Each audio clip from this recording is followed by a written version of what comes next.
Hello friends, मैं doctor Jyotsna Mishra और आज हम जिस टॉपिक पे बात करने जा रहे हैं वो हमारा टॉपिक बहुत ही ज्यादा इम्पोर्टेंट है क्योंकि मोस्टली इंटरव्यू में इस टॉपिक को पूछा जाता है। तो हमारे टॉपिक है पॉलिटी यानी राजनीति व्यवस्था, पॉलिटिक्स यानी कि राजनीति, पॉलिटिकल साइंस यानी कि राजनीति विज्ञान। अब हम इन तीनों को ब्रीफली जानेंगे यहाँ पर और आपको डिटेल में इस वीडियो में लास्ट तक रहिएगा तो आपको डिटेल में पता लगेगा। और हम ब्रीफली पॉलिटी यानी कि एक ऐसा स्ट्रक्चर है जो कि अपने स्ट्रक्चर को यानी कि एक संरचनात्मक पहलू को व्यक्त करता है। दूसरा है पॉलिटिकल यानी कि एक सिस्टम ऐसा होता है जिसमें कि प्रक्रिया चलती है, फंक्शन चलता है, ठीक है। और पॉलिटिकल साइंस जिसमें हम इन दोनों विधाओं के बारे में स्टडी करते हैं यानी कि ये एकेडमिक पार्ट होता है। तो आप इस वीडियो में बने रहिएगा और आगे आप देखिए कि किस तरीके से हम डिटेल में इसको बहुत अच्छे से समझेंगे। ओके, पहला है राजनीति व्यवस्था यानी कि पॉलिटी। यह संरचनात्मक पहलू को व्यक्त करता है यानी कि स्ट्रक्चर को व्यक्त करता है कि इसकी बनावट कैसी हुई, यानी किसी भी देश की राजनीतिक व्यवस्था है उसकी बनावट किस प्रकार की है। पॉलिटी शब्द का जो सबसे पहले प्रयोग किया था वो किया था अरस्तू ने। उन्होंने अपने संविधान में इसका वर्गीकरण किया हुआ था, ठीक है। जैसे कि हम मानते हैं कि जहाँ एक व्यक्ति का शासन होता है वह राजतंत्र कहलाता है यानी कि मोनार्की कहलाता है। लेकिन यहाँ पर अरस्तू ने क्या कहा कि अगर कहीं पर ऐसा हो कि कोई शासक है तो वो सबके हिसाब से ना होकर शासन अपने हित के लिए कार्य करे उसमें, तो वो क्या कहलाएगा, अधिनायक तंत्र, ठीक है। जैसे कि हम मानते हैं कि जहाँ कुछ लोगों का शासन होता है वहाँ क्या कहलाता है, अरिस्टोक्रेसी यानी कुलीन तंत्र। अब यहाँ पर क्या है, कहा है अरस्तु ने कि अगर जो कुछ व्यक्ति का शासन है लेकिन वो सबके हित में काम ना करके अपने हित के लिए काम करते हैं तो वहाँ पर वो क्या कहलाएगा, धनिक तंत्र।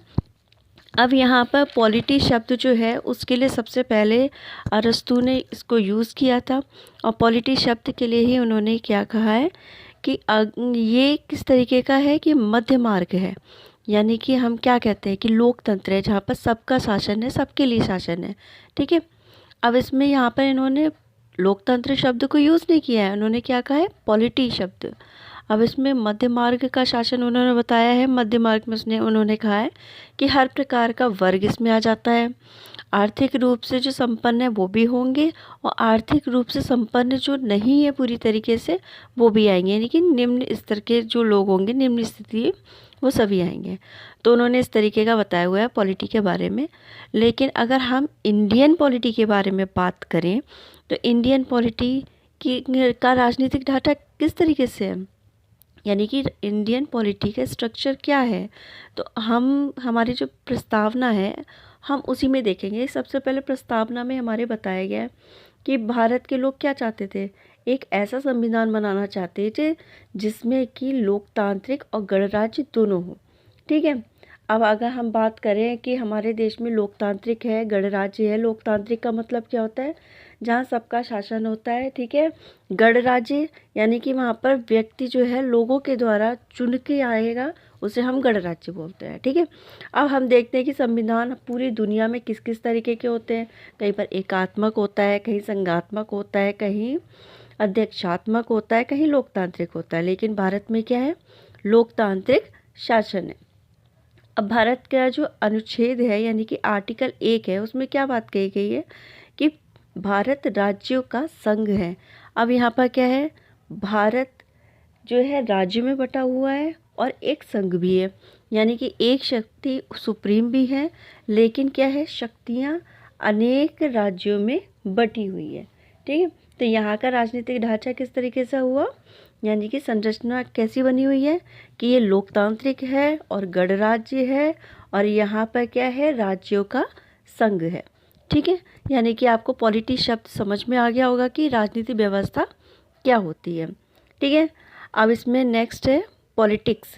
पॉलिटिक्स का मतलब यहाँ पर एकदम से हम अगर प्रैक्टिकली बात करें कि पॉलिटिक्स क्या है तो हम क्या बोलते हैं कि जो राजनीति की जा रही है वो पॉलिटिक्स है, ठीक है।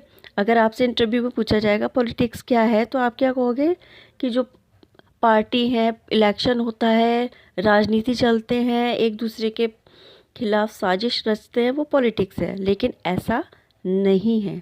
ठीक है, ये क्या है, व्यवहारिक रूप में हम कुछ और कहते हैं लेकिन प्रक्रियात्मक कुछ और होता है।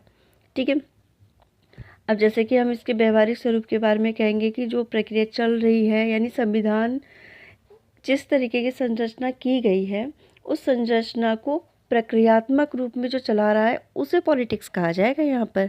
ठीक है, यानी पॉलिटिक्स का मतलब क्या है कि जो राजनीतिक व्यवस्था बनाई गई है उस राजनीतिक व्यवस्था को किस तरीके से प्रैक्टिकली उसे लागू किया जा रहा है वो कहलाएगा पॉलिटिक्स।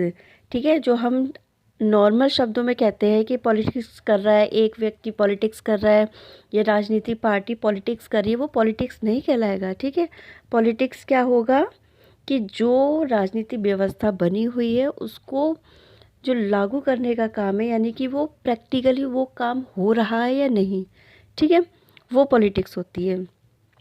इसका स्वरूप जो है क्या होता है, राजनीतिक व्यवस्था में आप देखते हैं कि राजनीतिक व्यवस्था में व्यवस्थाएं बनाई जाती हैं, उसको व्यवहार रूप में उतारने का काम किसका है, पॉलिटिक्स में लोगों का है। ठीक है, यानी कि क्रियात्मक स्वरूप में इसे जाना जा सकता है। राजनीति किस प्रकार की होती है, जैसे हम कहते हैं संरचनात्मक जो है संरचनात्मक को क्रियात्मक रूप में लाया गया है। तो वहाँ पर अगर नॉर्मल हम व्यक्ति से पूछेंगे तो वो क्या कहेंगे कि कुछ व्यक्ति जो है इलेक्शन लड़ रहे हैं, पार्टियों के बीच में कंपटीशन चल रहा है, वो पॉलिटिक्स है। ठीक है, जो इसमें वर्चस्व ले गया और नहीं ले गया वो पॉलिटिक्स है। लेकिन इसमें क्या होता है कि ये पार्टियों का इलेक्शन क्या है, एक तरीके से सिर्फ इसका एक पार्ट है, यानी पॉलिटिक्स का एक पार्ट है। एक व्यक्ति चुन के आएगा, वो क्या करेगा, जितनी राजनीतिक व्यवस्था है उसे सुचारू रूप से चलाने के लिए उसका अधिकारी हो जाएगा। ठीक है, आपको बात समझ में आई। इसमें क्या है, जो सत्ता में आ गया, यानी कि जो पॉलिटिक्स पार्टी में इलेक्शन लड़के जो आ गया, वो जितनी भी राजनीतिक व्यवस्था है उसे क्रियात्मक रूप में लागू करेगा। ठीक है, संरचनात्मक क्या होती है, संरचना जो है निर्जीव है। ठीक है, उसे सजीव बनाने का काम किसका है, राजनीति का, यानी कि जो सत्ताधिकारी है वो उसे सजीव बना रहा है। ठीक है, लोग समझते हैं चुनाव हुआ, पॉलिटिक्स हुई, लेकिन ये पॉलिटिक्स का एक नॉर्मल पार्ट कहलाएगा। ठीक है, अब है पॉलिटिकल साइंस। अब पॉलिटिकल साइंस में अगर हम देखें तो मैंने आपको पहले भी बताया है कि ये क्या है, एक शैक्षणिक पार्ट है, यानी कि एकेडमिक पार्ट है। ये किस चीज़ को व्यक्त करता है, एकेडमिक एस्पेक्ट को व्यक्त करता है, यानी कि राजनीति व्यवस्था और राजनीति दोनों का अध्ययन करने का एक जरिया है। यानी कि पॉलिटिकल साइंस में हम क्या देखते हैं, आप भी पॉलिटिकल साइंस को समझे पढ़े तो उसमें क्या है, हम अलग अलग देशों के संविधानों को समझते हैं, यानी कि हम पॉलिटी को भी समझते हैं, उसमें पॉलिटिक्स को भी समझते हैं। ठीक है, अब इसमें साइंस वर्ड का यूज़ क्यों किया गया है, साइंस का मतलब ये नहीं है कि यहाँ पर जीव विज्ञान, रसायन विज्ञान हम इसको समझ रहे हैं। इसका मतलब साफ साफ ये है कि हम पॉलिटिक्स को क्रमबद्ध रूप में वैज्ञानिक आधार पे समझ रहे हैं, जिससे कि हम इसके अंत में किसी खास निष्कर्ष पे पहुंच सके, जिससे कि क्या होता है, एक सिस्टम को समझा जा सकता है कि हाँ भाई, सिस्टमैटिक तरीके से अगर हम राजनीति को समझेंगे तो किसी निष्कर्ष पे पहुंचेंगे, जिससे क्या होगा, इससे अध्ययन करके हम किसी नियम का या किसी तरीके की व्यवस्था का निर्माण आसानी से कर सकते हैं। जैसे कि आपको पता है कि चीन की पॉलिसी क्या है, ठीक है, भारत के साथ क्या संबंध चलते आ रहे हैं। तो हम क्या है, हमने पहले की राजनीति को, पहले के संविधान को समझा, उसके बाद क्या हुआ, हम चीन के साथ वैसा व्यवहार करेंगे जो हमारे लिए ज़रूरी होगा। ऐसा नहीं है कि दूसरा देश तो हमें बेवकूफ़ बनाया जा रहा है और लगातार हम बेवकूफ़ बनते जा रहे हैं। ठीक है, तो यानी कि हम राजनीति विज्ञान में क्या करेंगे, जितनी भी राजनीति चलती आ रही हैं, राजनीति व्यवस्था है, उन सभी का अध्ययन करते हैं इसमें, जिससे कि हम किसी सटीक निष्कर्ष पे पहुंच सकें। तो आपको वीडियो अच्छी लगी हो तो आप इसे लाइक करिएगा, शेयर करिएगा, सब्सक्राइब कीजिएगा। Thank you.